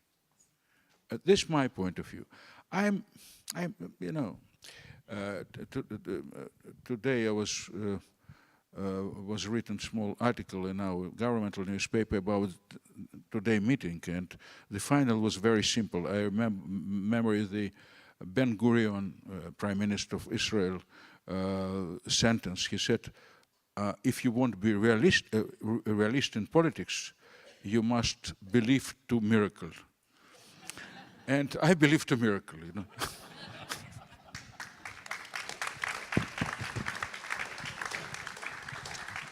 Okay, so we have the idea that something is happening, is what you're saying, you think. Well, let's phrase it this way. What does each of you think needs to happen? I mean, what concrete can be done to move this forward in some way, in your opinion? Well, I mean, first of all, we have to talk about it, and that we are doing. So we've had fairly regular meetings with the Russian government on these issues, and these will continue. I mean, I think there are two things here. The diplomats' work is sort of to prepare the ground, if you will. But I would agree that at some point it takes a shift, or maybe some sort of a change in the context, and so hopefully when you've done the groundwork, when you've done everything necessary to make that happen, it's something that's ready to go when the opportunity comes. And so I think what we're looking for now is the opportunity where perhaps we can start to make progress on some of these things. But what form would this take? A treaty, a document? I mean, we have the law already. Well, we have the law, and so, for our purposes, we consider that this law, despite the court ruling in the Schneerson case, we believe that this law has, sort of withstood the test of time and withstood the test of precedent over the last 50 years, and that this does indeed provide the types of protections that the Russian side is seeking for their art collections. Of course we understand the context of this. We understand the concern, but I think sometimes these can be. I would say a treaty is probably not something that's really realistic, particularly in the current circumstances.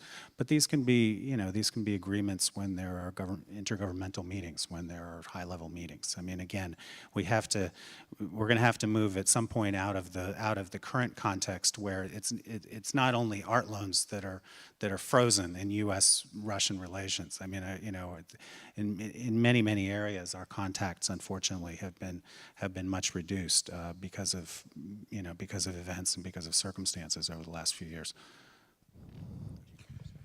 From my point of view, this is very important. These two foreign office, State Department and Russian Foreign Office, and governments have the common opinion. We must keep this area as area for contacts. And this position of Russia, as I'm absolutely responsible, said this. We said the Russian-American culture, educational science, youth generation relations, this is a sand cow. We don't want to destroy our relations in this area. For us, it's important. I hope the same position in White House and State Department. This area must be safety. This must be the area of real, I won't say freedom, but this area for freedom, this area for free contacts between people, culture, institution, etc. But I hope we find Now, I hope we find this last, when we, maybe in March will be the meeting between, third meeting between experts from the foreign offices, and we find the, more or less the last draft, prepare the last draft of this agreement. I hope this will be possible from my point of view. Because the main problem, find the compromise, and on the other hand, if we need the joint big project in museum area, big joint projects between Hermitage and MoMA. And I think this will be very important. We must make a precedent. We must make a case that this kind of exchange is possible. And after we will see. And I would just add to that from the U.S. side, I mean, this has been the sort of what we call people-to-people contacts has been one of the things that we've prioritized in this tense period, that we don't want to, you know, that there will be another, there will eventually be a change in our political relations. Of course, none of us know when. But in the meantime, it's important to have these types of people-to-people contacts, cultural contacts, that these things continue so that we don't lose the habit of knowing each other. I think that's very important. But, you know, for example, we have a bad relation with now bad political relations with the United States, sanctions, etc. We have the horrible contact with political contact with the UK, United Kingdom, but we have a lot of joint projects with United Kingdom, not just in museum area, in museum too, but we have I expect that in March will come the Director General of British Council, and we announced the crossing ear of music between Britain and Russia. One friend of mine said this will be funeral music for funeral ceremony. I said, no, maybe for wedding, who knows. But in any case, we continue this kind of relation with West European countries and even with European Union, because it's important, you know. I repeat again, the political battle is something temporary, but the human relation between nations much more valuable, you know, much more important. I understand this illusion, all my words is illusion more or less, because I repeat, the culture of course have a great meaning, but very important this position will be understandable on the political level. This is important too. I'll ask a philosophical question, I suppose. So how much, this is to each of you, do you feel that immersion in the culture of Russia, the United States, is necessary or helpful to your mission? You are first. I mean, I think it's essential. I think that's, you know, I think we need more than ever. We need students who are, you know, learning the language, who are going to Russia on exchanges. I think these are some of the most powerful things that one can do. And I speak as a, you know, as a beneficiary of an exchange as a student, as an undergraduate. I went, in fact, to Spain. And then ended up doing Russian affairs in my career, but these are really, these are life-changing things, and this is an area indeed where I think, you know, we've certainly had some disappointments also with the Russian government in this regard over the years. We had, for example, a program of high school exchanges where we bring high school students over, and this operates in many countries around the world, and they'd come over for a year in American high school, and it was a homestay, and they would stay with an American family. And we found that, you know, people who have had these experiences really have a completely changed understanding of our own country, and we found this, you know, just throughout the world. This is something, unfortunately, that, you know, several years ago the the Russian government closed down. We'd like to see those kinds of things opened up again. We think it's a that it's a positive. It's not something to be to be feared, or not something that should be a victim of our kind of contretemps in our political relations. So we hope that in this context that there's several things actually that we are talking about simultaneously. This being one of them. And I would also just note though that on the cultural side, it's been said already, but I mean we do have musicians, performers, orchestras, and other things still going back and forth. But of course, the political atmosphere pressure to the culture exchange. I must say this because I give a very simple example. Many years we have a contact between Moscow Art Drama School, the high school, and Harvard University, and we have a special semester in Harvard when the American student who educated as an actor and actors and director are coming to Moscow, and the 6 months they educated on the methodology of Moscow Art Theater School. The parents afraid now, not the students. Parents say, in Russia, you want to go to Russia, it's a very dangerous, The same situation, more or less, with Russian school children and even Russian student. You want to come to the States, this is dangerous.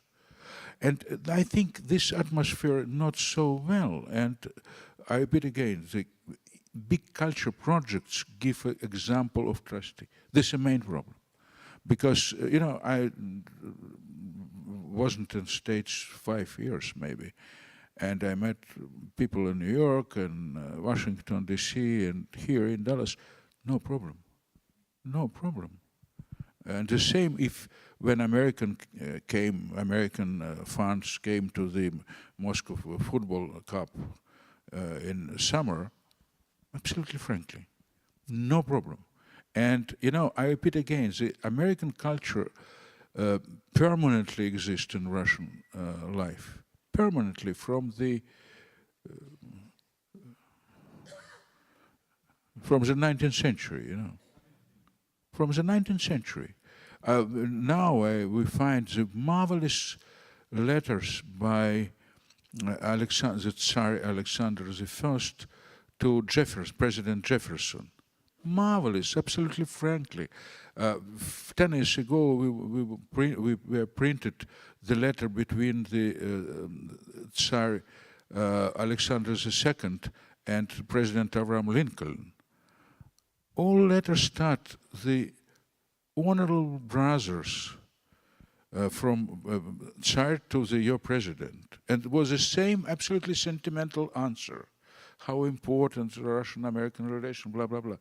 This is normal.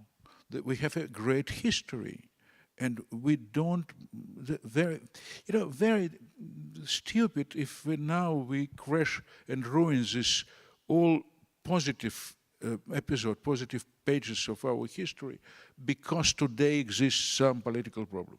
I don't discuss about the why and who, but we have a great love story between Russia and the United States, and we must keep this. From my point of view, because each love story much better than scandal,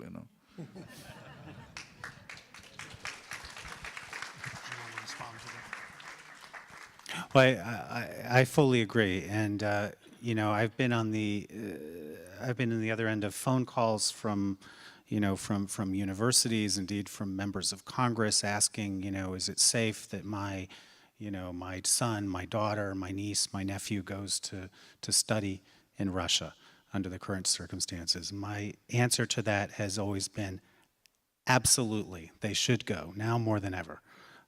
They should go. There's no reason they shouldn't.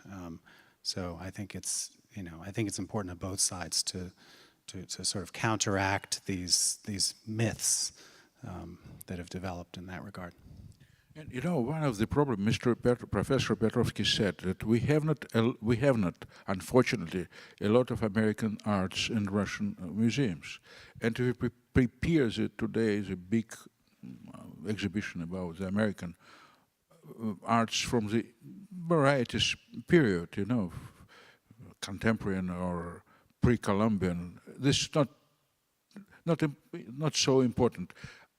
The audience will be very enthusiastic in Russia. This is true. This is true. I never forgot I'm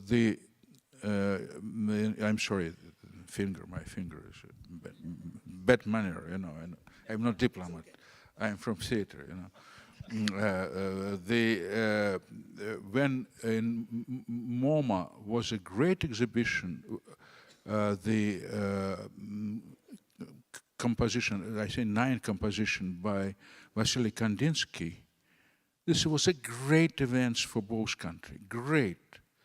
I met in this, when I was in exhibition, I met my very lovely, and I'm a fan of this American writer, Kurt Vonnegut, was in an exhibition. And he was absolutely admired, you know. I never, we have exchanged a letter with him, not as a King Alexander with Abraham Lincoln, much more simple, but he was fan of the Dostoevsky, and he has his drawing, you know. He's made an illustration to Dostoevsky, Karamazov brothers, to the novel. But a very simple example, and one of the best exhibitions to anniversary of Russian October Revolution was in MoMA, when you bring the Rivera, if you remember. This was a great exhibition, really great. We made a lot of the great projects, you know, and we need to return back to this time. As German said, Punkt. Okay, how about some questions for our panelists? Yes.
You know, unfortunately, this is the responsibility of Russia, from my point of view. We have some festivals of Russian movie in United States.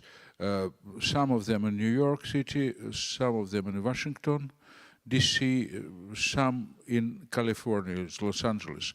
And of course, unfortunately, we miss a lot of the states, especially the big cities, Dallas or Texas generally, or Chicago. And, you know, this is a problem because we have not enough commercial movie for American networks, movie theaters. This is a problem. We have more art house movie, you know, and this case, from time to time on American screens appears this art house movie, but if we want push to commercial movie, I think this exists some barrier in, but you know, I repeat again, this may be our activity, we are not enough active in this case, because the Russian movie today, we have interesting movie, of course, but not so many figures, you know, as in the United States. And this reason, in the non-commercial network in the United States present Russian movie. Commercial, this is very rare, maybe 1 or 2 per 5 years. And I repeat again, this is our problem. This is not problem of states, from my point of view. I would just say I think it is a little problem of the states in this case. I mean, foreign language films seldom have sort of widespread commercial success in the United States. It's been like that for years. If one gets notoriety in a couple of major cities, that's usually success. So it's not really a question of Russian films, you know, Italian films, Spanish films, French films. It's across the board. I'm sorry. If appears the interest, for example, in Dallas, it's possible to make a festival of Russian movies. It's not a big problem. Even from the historical archive, we have a lot of the masterpieces, and it's possible. But we need some partner. If a peer partner, we are ready. It's not a problem.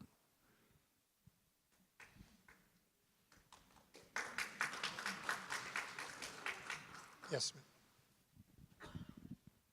Microphone, please. It's true that we don't have my name is Leslie Oshman. It's true that we don't have a lot of commercial releases of Russian films, but if you support your local film festivals here in Dallas, there are lots of Russian films. I'm on the board of the Video Association of Dallas. I make documentary films myself. We did a fabulous, it was 2-night show of Man with a Movie Camera, the famous Russian film, with an original musical score by a composer here from SMU. The Dallas International Film Festival shows lots of Russian films and has throughout the years. And we have something like 12 different festivals here. If you look, and it's not that hard, just go to like KERA, Art and Seek, or the Dallas Observer, or just Google film festivals in Dallas. You'll see lots of Russian films. Wonderful. Great. Sir.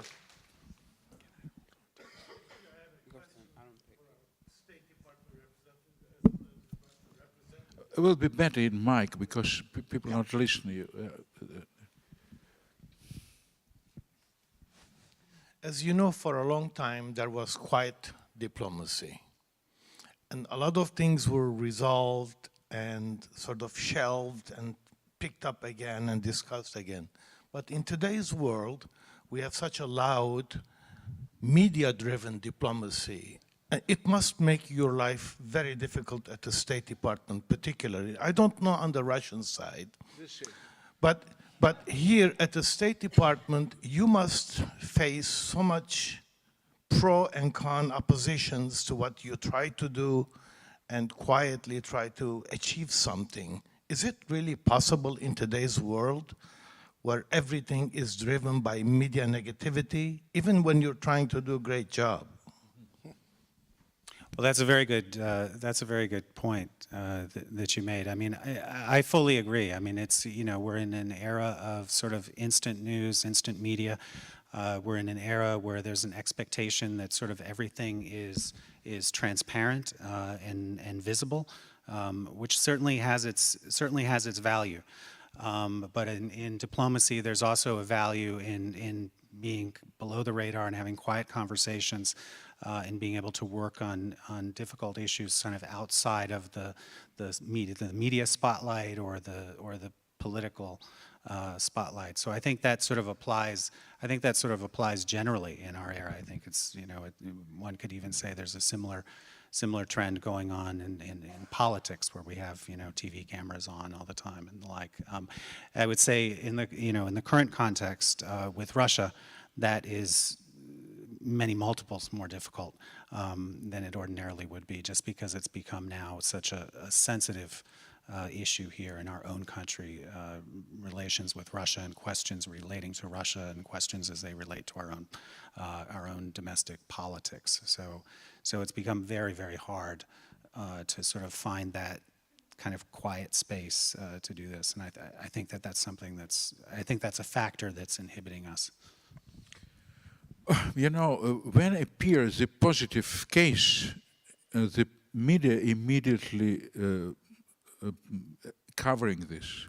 For example, when was a negotiation in Moscow between Taliban and Afghanistan, and American Special Envoy for Afghanistan supports these negotiations, media immediately give the positive review, immediately.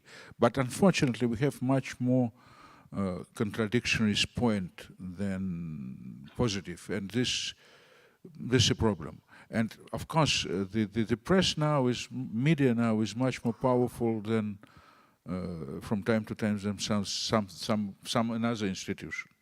And we try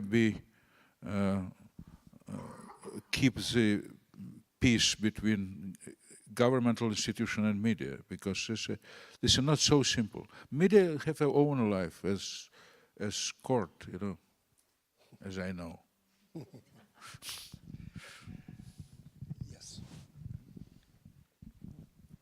Hi, I'm Joe Mendenhall. I'm a high school German teacher. And when you guys get things worked out and you'd like to have a high school group visit to Dallas, the Dallas-Fort Worth area, I'd like to volunteer to host the Russians at my school.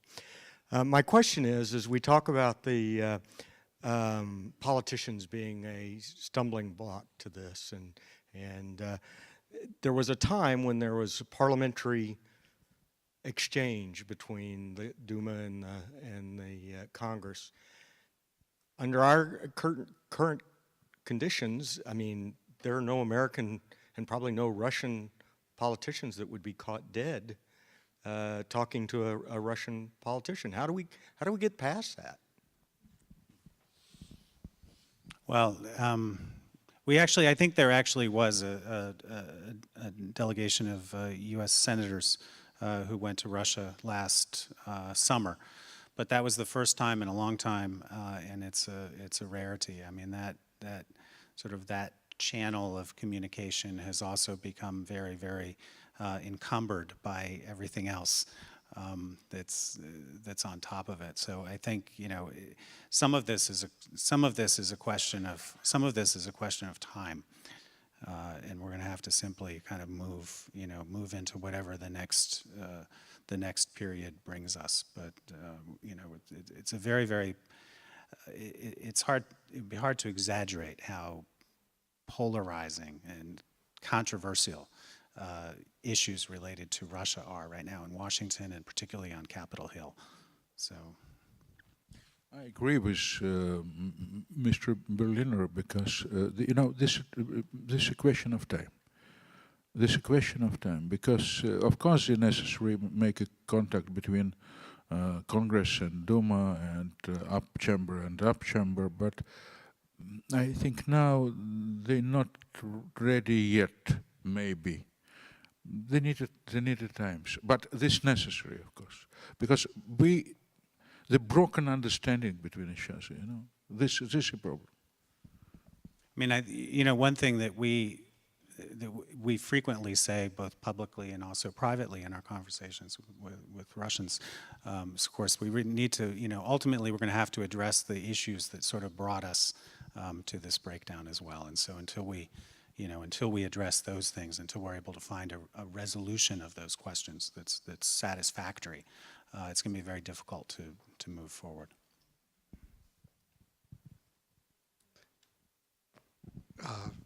Jim Hollifield is going to. Close to finishing, yes. Very close to finishing. I wanted to ask one question of you.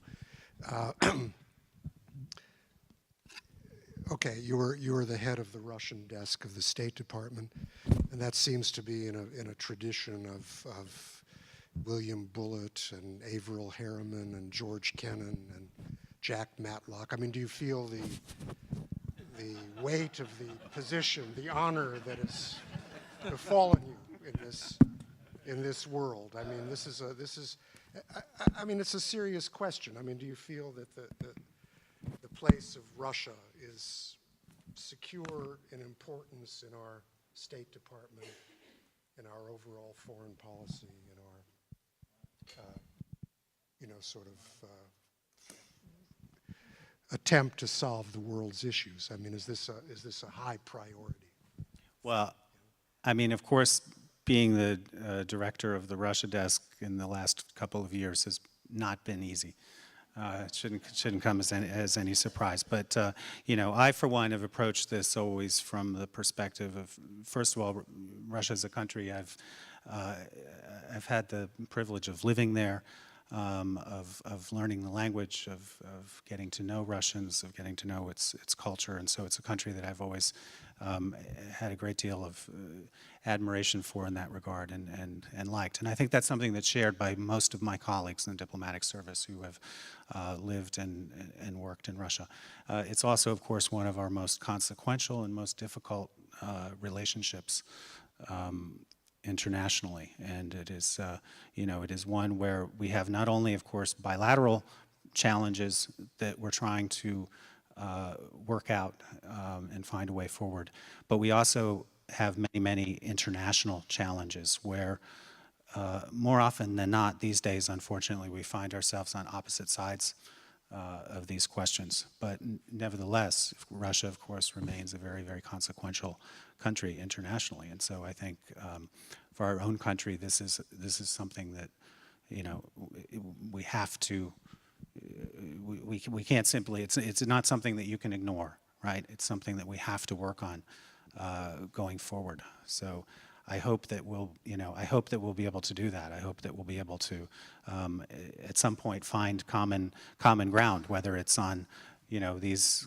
issues, these cultural issues, which, you know, perhaps would be a little easier. They shouldn't be so controversial, but also that we can find resolutions of the bigger problems that have really divided us, and you know, whether that's probably a combination of more dialogue and more time. But you know, I took the job because I believe in diplomacy, and I believe that we should talk to people when we don't agree with them. In fact, when we don't agree with them, there's probably more need to talk to them. But that's not always self-evident these days. Thank you very much. Thank our panelists. Jim?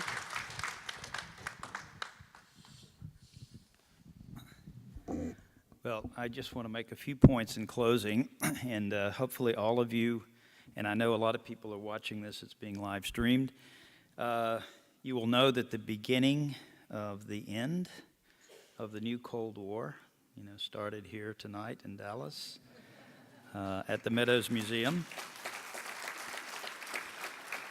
Somebody said something about love, and it reminded me of that old movie, Love Story. You know, love means never having to say you're sorry. But we have had to apologize many times over the years to each other. And when we inaugurated this series, I remember someone said to me, wait a minute, politics and the arts? I mean, art has nothing to do with politics. So we know that art is often all about politics. And art reflects something about the human condition, as you eloquently said in the earlier panel. And the human condition is fairly universal. I think President Kennedy said we're all mortal, we all inhabit the same planet. So, you know, if there's any way to break the logjam here, I think art and cultural diplomacy is one way we can do it. I just have 3 points in closing. Historians, problem with the past is that it's never passed. It doesn't pass. It's always looming over us. So there's still a lot of poison, you know, in the relationship between the United States and Russia. I think we have to be realistic about that and hope for a miracle, as Ben-Gurion said. But the Schneerson controversy clearly is a reflection of that continuing poison. And we have a fabulous historian here who has chaired this session tonight. I think we should all give Dan a great hand.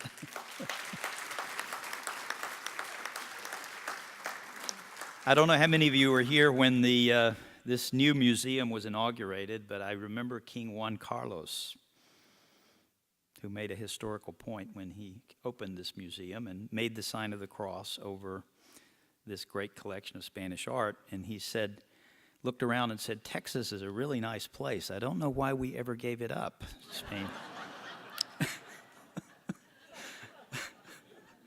So history, Dan, history looms large over us. And politics. Politics. You know, it's a silly thing, but, you know, Leadership 101, if we just had a little bit more leadership, wouldn't that help? And more respect. You know, that's what our leaders need to do, is to instill a sense of respect. And I think trust will come with that if we can restore that respect.